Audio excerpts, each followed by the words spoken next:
Israel Ataullah Ali খামেনিকে হত্যার পরিকল্পনা করেছিল, তবে সেই পরিকল্পনা আটকে দেন মার্কিন প্রেসিডেন্ট ডোনাল্ড ট্রাম্প।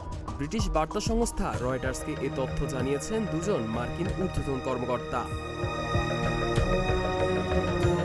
মার্কিন প্রশাসনের একজন ঊর্ধ্বতন কর্মকর্তা জানিয়েছেন, ইরানিরা কি এখনো পর্যন্ত কোনো আমেরিকানকে হত্যা করেছে?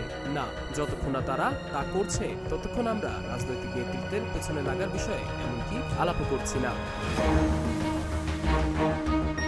এদিকে খামেনিকে হত্যার পরিকল্পনার অভিযোগ অস্বীকার করে ইসরায়েলি প্রধানমন্ত্রী নেতানিয়াহু ফক্স নিউজকে জানিয়েছেন, এ বিষয়ে কখনো আলাপই হয়নি।